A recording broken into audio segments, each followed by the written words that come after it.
Hello and welcome to Say Hi to the Future, a podcast aimed at highlighting the human side of ingenuity.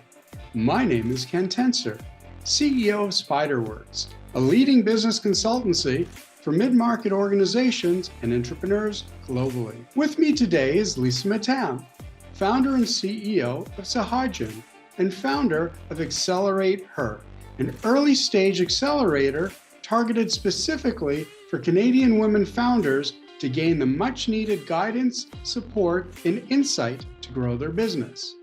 Like this video if you enjoy our show, and subscribe to our channel. Leave us a comment with who we should interview next. Thank you for tuning in, and I hope you enjoy the show. Lisa Mattam, welcome to Say Hi to the Future. Hi, thank you for having me.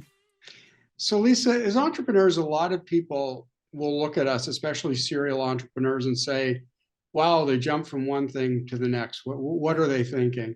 But I usually find that there's a thread. And when I look at what you've done, say over the last decade or so, it seems to all be about caring or supporting for others, whether it's in business or through your skincare or work you've done with moms over the years. Is that sort of fair to say that there's a thread in your success? That's a great question, actually. And thank you, because I don't think anyone's ever described it that way, as like care for, what I would say is there is a thread. I mean, certainly I think with entrepreneurship, there's an element of insanity and there's an element of just sort of following doors or windows or opportunities or ideas as you see them. I think that's the exciting thing about being an entrepreneur. But I would say, weave throughout when I started my corporate career, through consulting, through now having a skincare business, there's always been a strong element about supporting and advancing women. So when I was in corporate, we had something in J&J called the Women's Leadership Initiative. Actually, if I go back to when I was in university, I was head of the gender equity chair, like gender and equity, and then diversity as well. But certainly the piece around gender has been a labor of love since I was very young. So I continue to weave that regardless of where my focus is. Because I think one, we can't lose track of like our passions and our missions as we grow. And one thing that was told to me very early when I started the skincare business, because I had previously been doing so much consulting work to corporate in diversity, in the advancement of women. And I thought, I'm really excited about the skincare, but will it, what I was doing in some ways you could say was more purpose-driven work in some ways, because it had very visible impact in people in their careers. And it was very quickly pointed out to me that as we grow Sahajan in the skincare and that piece, which I'm so passionate about, it will also enable a greater platform for those things for which I feel passionate, that need to be handled and need to be changed. Well, you're using a word that's near and dear to our platform, because passion is the first of our four values. So love to hear it. And the funny thing is, I mean, I've been in businesses that I was not passionate about. That was earlier in my career, which is, 30 years of entrepreneurship and a little bit longer working. So I really appreciate now how important passion and caring and love for what you're doing is so critical. Sahajan, though, I mean, it is a manufacturer and marketing of cosmetics, and that's a major leap from, say, services or causes or whatnot. So what was the trigger there? What gave you the confidence and the oomph, if you will, to say, yeah, I'm going to try something very different? Because even if it's aligned value-wise, it's a different industry.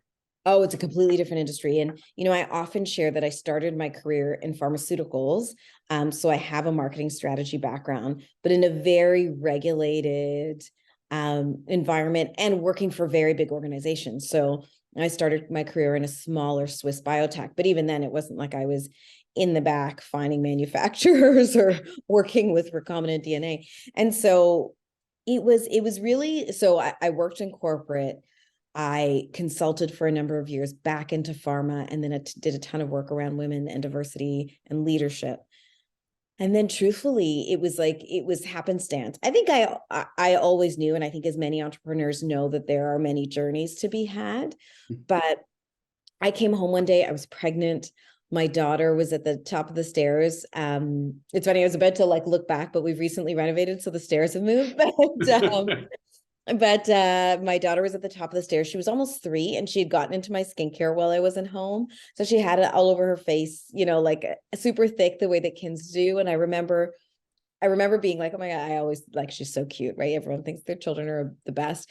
And so you're so cute. Like, oh my gosh, that's probably $1 million on your face. And then really feeling like, what are the ingredients going to do to your young, beautiful skin? And going upstairs and being immediately concerned about, what were the ingredients in the products I was buying? You and I both being Canadian, like I was buying at Shoppers Drug Mart or Sephora and buying very conventional things, really results. Like I was feeling tired. I was feeling like my skin was dull. I was, looking for things that would address that, but never really thinking about the ingredients. But when you're a parent, particularly a first-time parent, you're like, oh, you can only drink like this, and you can only eat this, and you can only, and so it really sent me on a journey. One, that I realized if my skincare wasn't good enough for her, then it probably wasn't good enough for me. So this was in the early days of clean beauty. Clean beauty at the time, like if you wanted to get clean beauty in Canada, you had to go to the health food store at that time. Right. And I also realized that what I trusted was what I said to her, you could play with, for these little bottles my parents brought back from India. And I thought, oh my gosh, like, one, if I believe so passionately in clean, I need to go down this road. 2, if this is what I ultimately trust, these ingredients that aren't just from my childhood, but have been time tested and proven over all these years. And then realizing that I come from this pharma background, that I could take, these ancient old world ingredients that come from ancient India, the turmerics, moringas, all of this kind of stuff. And I could show people in a demonstrable way, in a clinical way, because that's my background from pharma, that they could work. People would, one, move away from clean beauty, they'd get their best skin, and it would really support them along this wellness journey. Because what I was experiencing, and what I still believe, and I'm on it still, is like people are endeavoring to be healthier, they're endeavoring to be more well, they're endeavoring to be more mindful of their choices. And at the time, skincare wasn't aligning to that. And so I just thought, I want to be the one to like really connect this ancient science of my heritage with modern science, because I understood it. And I could be the one to really help people move clean. I could be the one to really, and even share my heritage with people. And so it really became mission driven. And to your question about like, how did I have the confidence? I think it's more lunacy than anything, because I think if I had started in that moment, like building spreadsheets and how many bottles would I have to sell before I could get a paycheck, I probably would have stopped. But I think when you get that, I both feel so sincerely passionate about this, but I know it's going to work. You just have to lean into it. And I think as an entrepreneur, that's what I did. I didn't even think twice. I remember coming downstairs and telling my husband I have this idea, and him putting his head on the table and being like, again. And then, I was pregnant at the time. So within 4 weeks of that, it's funny, the incorporation documents are the date that my son was born, because I think I'd sent them to the accountant a couple of days before and then given birth. So it was the beginning of an incredible journey. Well, thank you for sharing. Wonderful story. And it's actually, I wasn't pregnant. My wife was pregnant at the time, but I actually started a natural bath and body care business probably about 30 years ago, when it was very, very new, and yes, in health food stores. And we were about 2 months away from expecting our first child when it started up. And boy, there's some times I was walking around at 4 a.m. carrying the newborn going, well, she's asleep, I'm not. Yeah. I know. It's challenging, but you mentioned something that I think is very important, because you mentioned heritage, because and we've seen it from other countries. We've obviously seen it in beauty in the last decade, a lot from South Korea, which taps also thousands of years of heritage and beauty and history to it. What is the heritage that you bring over? What is the background to, or the story behind beauty and caring for oneself in India? So in India, we have an ancient wellness science, I'll call it that. It was actually the system of medicine before there was what I'm going to call, for the sake of our conversation, Western medicine. So MDs and whatnot. And that system of medicine is called Ayurveda. So translated from Sanskrit, it literally means the science of life. It's a 5,000-year-old science from ancient India. And what I love about it is at its core, it believes that in order to be well, we have to be in balance. And when we're out of balance, that's when we get sick. So it's funny, like a team member just recently was like, you look tired. And I'm like, yeah, because I'm out of it. And that imbalance shows itself in a number of ways. Like from a health perspective, it could be with digestive issues. It could be reflux. It could be, abdominal issues. It could be on your skin. It could be inflammation. It could be acne. It could be rashes. It could be dryness, depending on what that looks like. And Ayurveda was really the system of wellness that was used across India. It was the system that the royals used to stay healthy and young and beautiful. What's amazing about Ayurveda, when someone hasn't heard of it before, I often ask them questions like, have you ever done a ginger shot? Or have you ever had a turmeric latte? And it's amazing because that was like this, the turmeric latte became cool after I started the brand, but it's one of the most ancient, like Ayurvedic recipes for health. It's like you take dairy or non-dairy milk and you put turmeric and some other spices, and it's used to nourish, to detox, to cleanse. And so many people are engaging with that, and so many other practices of Ayurveda. Ayurveda is a sister science to yoga. So sometimes what I say to people is like, if you've ever done a yoga class and seen both the physical, but also the mental benefit, or you kind of see what you're aspiring to on the mat, Ayurveda is living that same functionality off the mat. So it's what you eat, it's what you intake, it's how you, believe. But what's amazing about it is out of it comes these 5,000-year-old ingredients for beauty. Yeah. So when I was growing up, my parents are from the south of India, from Kerala. It's the epicenter of Ayurveda. And my dad, when we got pimples, would put turmeric on them. When we did different things like DIY kind of things at home to get your best skin. And it was just part of what we did. And so I thought, to your point about K beauty, is within these very like ancient, if I can say, or these sort of older cultures, we see all these beautiful things that people made. And now as we get back to being more plant-based, now as we're becoming more holistic, we also realize how powerful these actives are. Like the Indian gooseberry, which is like this green fruit. It has 20 times the amount of vitamin C as an orange. It's the most antioxidant rich fruit in the world. And when I was a kid, like you couldn't get me to put it in my mouth because I thought it tastes terrible. But now, like, the wellness world wants to buy it like it's going out of style. And so it's bringing those beauty practices. That's really the heritage that I want to bring forward. And it's a bit of an homage to my parents and everything that they taught me.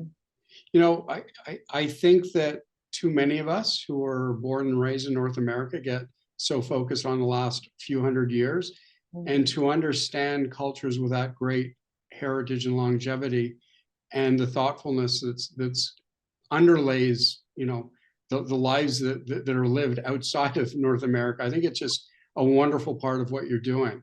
And is that, you talk about the science of intuition with Sahajan. Is that because 5,000 years ago it was a more intuitive approach, or what is the origin of that? Yeah, so Sahajan comes from the word Sahaja, which means intuitive. Okay. And so that's really where the science of intuition comes from. It's like sort of, again, that amalgamation of science and what I intuitively believe to be true. When we thought about what the brand really stood for, it was a combination of like this old world science that I intuitively knew would deliver. But I also wanted to give our potential customers, when we were, really crafting what this business would stand for, I wanted to give our customers the science, the clinical science, so that they could also follow their intuition and choose clean beauty. Because if you ask people, no one ever says like, oh, I don't believe in clean, I don't believe in that stuff. But we need proof positive, right? That's who we are as people. We like to see the data. I remember when meditation was on the cover of Time magazine, for me, it was like a signal that it arrived, because it was so scientifically validated by the time it got there, that it was like, yes, this isn't just like a woo-woo ancient practice from the East. It was like, no, this has been, something that has been happened over years. And here's what the benefit is. Here's what we know. When we meditate, do X, X, and X, they have clearer decision-making. They're healthier, all of these things. And so that's what the science of intuition really is. And also what I love about Ayurveda is it is intuitive. It's like, when you're not sleep, you might not always know the reasons, but you know when your stomach, your digestion is off, you know when your gut health is weird, you know when you're not sleeping well, you know. So it's also a bit empowering to be able to say you can be part of your health. I come from pharma. I have a lot of physicians in my family. I think medical science is incredibly important, but I think the two can go hand in hand, because I think we need to rely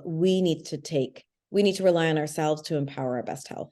That's a truly important message. And I think, look, today we're living in that at a frenetic pace that we haven't in the past. And I think that whether it's what we do, it's what we take in, as you said, whether it's food, it's what we put on ourselves, how we relax through meditation today. I mean, all these things make up a part of modern life. And I think it's, you know what, I think it's just so important to explore and discover the types of products and philosophies that you're bringing to market. Mm-hmm. In all of this building a business, Mm-hmm. you have time to go out and is it found or co-found AccelerateHER in Canada? Yeah, it's I'll say found, co-create. Yes, this was our first year, an incredible year. AccelerateHER, we're actually recrafting it as Accelerate by Sahajan, because as we start to grow and understand, we want to make sure that in the future who we can serve, who needs to be served. But Accelerate by Sahajan it's an AccelerateHER for women in Canada. My observation was that, in the US, as an example, there are tons of accelerators, but we always need more, and we need different things as founders. And what we know in Canada is that, or what we know globally, is that women still get less than 2% of all venture capital dollars. But we know that women are actually starting businesses at a higher rate than men. And so the number of women that go beyond past being solo entrepreneurs, like just being an N of one to having team members, all of a sudden there's a dramatic drop. The number of women who cross the 7-digit mark, so the $1 million mark, is significantly less than their male counterparts. And so, and what the pandemic only exacerbated things. And so, and what I was seeing and what I experienced as an entrepreneur is you need networks, you need help, you need support, you need to not feel like you're alone. I'm sure you've had this experience too, like entrepreneurship is extraordinarily isolating. So, my idea was, how can I as an entrepreneur give back to that? And that's when you see the weaving of equity coming into it. So the program in and of itself, we had over 150 applicants in our first year, and we chose 8. They were each paired with a mentor, and their mentor also is an entrepreneur who's further along in her business, who's crossed some of those barriers that I was talking about. And so that was one stream of the program. The other one was functional programming. So we had people come in who talked about cash flow management and operations, but then we also had people who had raised money, or VCs come in. We had, how do you pitch to editors? And we had someone from CBC and Best Health and all these different people come in. And so, the women in the cohort were able to get access, I think, in a way to ask questions that you might not get if you were sitting in a panel of 200 people. But also, what I hope is create a community within themselves that they can support each other, they can ask each other for help, and then create these meaningful relationships with their mentors. And so it was a really great first year. I'm really proud of it. And it's something that we'll continue to invest in. Yeah, no, and to your point, look, super important. I mean, we really didn't have, I'm a few years older than you, I'm guessing. We really didn't have accelerators. I was very fortunate to come from a family of entrepreneurs. So sometimes I got more advice than I might have wanted. I can But you use the word island, and I'll just pick up on it because I've spoken over the years to entrepreneur as island leader. And I think it's as important for entrepreneurs to understand as it is for those who are investing in entrepreneurs who come to work for them, that we don't necessarily want to be islands, but when we start our businesses, you look left and right and there's nobody beside you. No. So you have to learn how to do this and lead. And unfortunately, from there, we tend to build tree houses and just throw ideas over at our first recruits. And I think that accelerators, to your point, start to break that age-old paradigm as entrepreneurs alone on the island. And I think that's critical. I think so. And I think, to your point, there's nothing more isolating. And we know now the mental health implications of feeling alone.